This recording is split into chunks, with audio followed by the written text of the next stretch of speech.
You see, this is a big mistake that some people can make, and usually make it at the beginning. It's the mind and the self-will that people, it's the same obsessive mind that makes you not be able to quit PMO or to quit obsessing about female attraction. You're using that same level of mind to try to conquer it, see? But it doesn't work.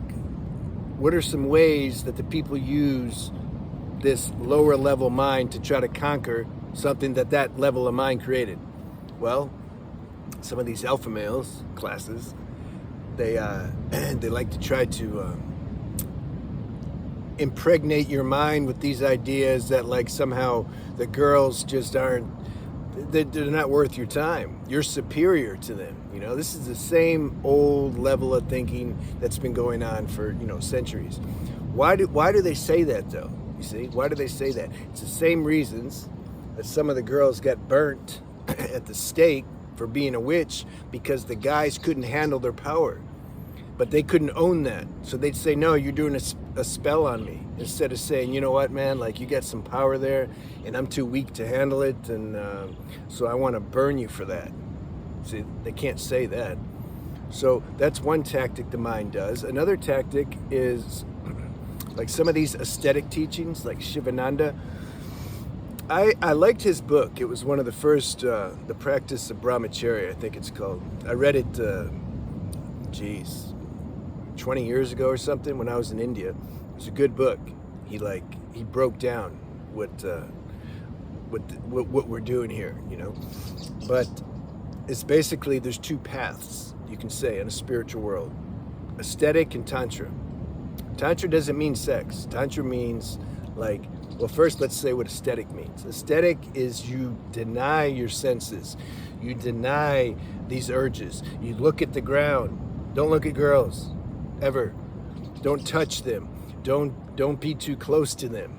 You see, you have all these restrictions and rules. But see, I've been to those ashrams, and those guys, they'd be done if you put them in the company of some nice women who have a natural seductive nature. They just couldn't handle it. So how is that transcending anything, you see? Tantra, on the other hand, says you don't deny your urges or senses, you accept them. You accept this is the play of life, you see? You're here to transcend them. Because if you just deny it, it's gonna turn into a strong suppression, and then you can end up doing some perverted stuff that you normally wouldn't even think of doing. This is what you hear about sometimes with some of the people that take celibacy vows too early, start messing with the altar boys, you know.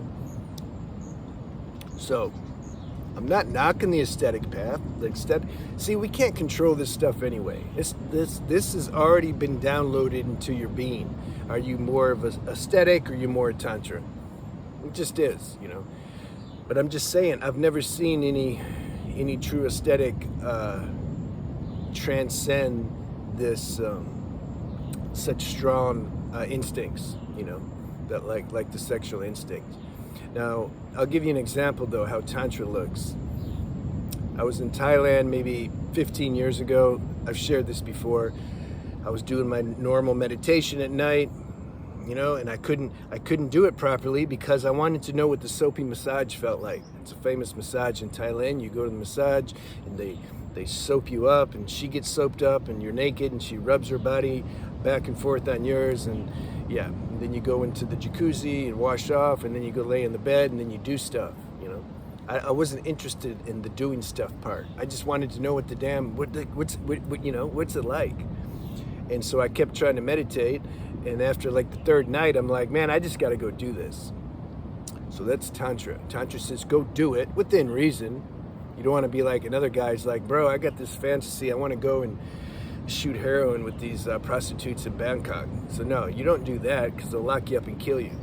But, you know, so you got to use some common sense. So I went and I got on my motor scooter and went there, and I experienced it. But Tantra says, here's the distinction. Don't go to sleep when you're experiencing it. What do you mean don't go to sleep? It means stay conscious. Be conscious when you're doing your fantasy. Be conscious. How do you feel when you're doing it? See, I was doing that. How did I feel when she was rubbing up and down on me riding me like a boat. It felt weird. It felt funny. So much so that I laughed a little, and she's sensitive. She picked it up. She realized, like, whoa, he's like, not really. It seems like he thinks this is stupid. And I kind of did.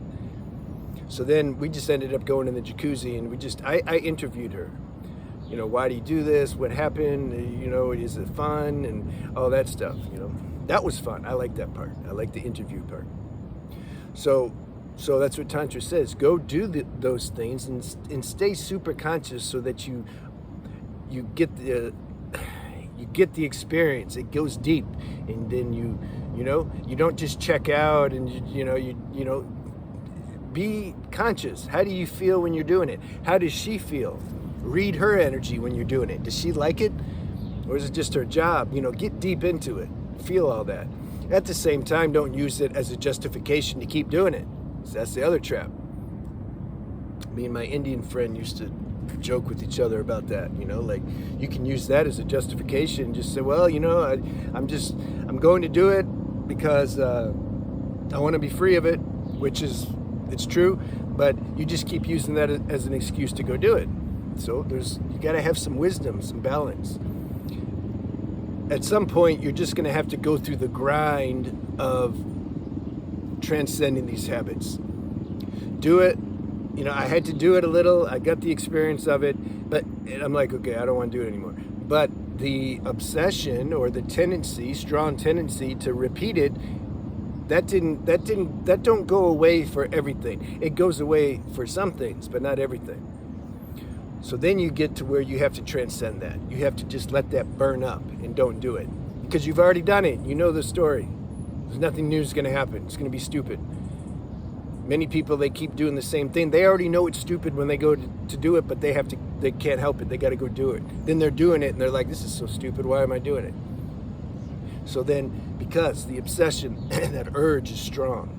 So at some point you got to grind through that. That's why I talk about, and made the other channel, Transcending Shadows, because we talk about more practical, earthbound life habits, you know, that you can do that raises the vibration and frequency, so you have some power and energy. So now when those habits come with full force, you can step over them. You're like, no, I'm not having it, because you have power.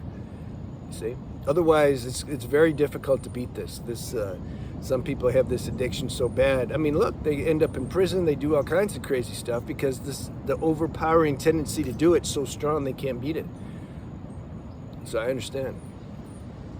All right. Let me see. I like to make some notes so I don't miss stuff, you know. All right. So the point is, you don't want to suppress this. You don't want to fight with this energy. See people, I can tell in the comments and sometimes in the consults, like people, you're fighting it, like you're fighting that energy. You don't like it. It's like, oh, it's too strong, it's getting me. I gotta fight it. You can't fight it. It's gonna beat you every time. You have to own it somehow, make friends with it. This is your sexual energy. You're a sexual being, unless you're asexual. I had a couple on my channel that are. They just don't understand. They're like, just don't look at girls anymore. Like, yeah, bro, it don't work like that. So, especially when you're younger and your hormones are just active and the biology's screaming to go get the girl pregnant, and you got all those factors. So you can't just like deny that, all right? So you have to like own that. And then you gotta tap in to your inner wisdom, your inner feeling, or pray, do whatever you gotta do, and ask, say, look, this energy's coming super strong right now. What do I do? What's the guidance, God? What can I do? Like, it's really, like, it's just, you know, that's why we need a spiritual practice too. That's an individual, very intimate process, how that works. Nobody can give you directions on that. I'm just pointing to certain things that if you do, it's gonna empower you. And then when those urges come, you're aware of it. You're like, I don't want to do this. Like, I don't want to do this because it's like it lowers my frequency. I lose some urges, and like I just feel stupid. It's not in the height of my being to do this, but I can't stop doing it. Okay, there you go. Whoa, admit, surrender. Like, I'm powerless. Like, I can't. This is so strong right now. I can't. Like, what am I going to do? Yeah. Okay, sit with that, be with that, let some inner power, some inner direction help you and guide you. That's what you do. You just, like, what are you gonna do? You can't beat this thing. Let some guidance direct you. And then part of that is relapsing and failing, and that's all part of the deal. But you don't give up. You don't give up trying to have a conscious contact with your higher self. This is what you're trying to do. Your higher self, it ain't these tendencies and sexual desires and all this stuff, it ain't nothing. It's just silly. Like, your higher state's higher than those things. So it's like you don't want to drink some poison because you're healthy. So this is what happens when you're in the height of your being. You just don't want to play that game. You don't want to go into that lust, sexual fantasy frequency, or the PMO frequency, or being obsessed with, trying to get girls' attention, and are they looking at me? You don't want to go into that world because, like, you're in a higher world. That's your higher self. So this is the evolutionary process. Is you're coming out of this lower self, you're getting into the height of your being, and you need a little direction and wisdom on how to do that. This is alchemy. That doesn't happen overnight. So you're in this for the long haul. Accept that and relax about it. And say, okay, well, at least I know what like the highest purpose in life is. I'm not like everybody else, like chasing girls and money and success and trying to buy, Lamborghinis. At least I know, like, okay, what my highest purpose is, which is to be master of myself, my energies. Okay, well, let it happen. This is a marathon, a spiritual marathon. So that's my message. Go see my spiritual channel. See if you want spiritual renaissance, because that drives the spiritual points home more deep. And then leave me any questions you have. I'll talk to you later.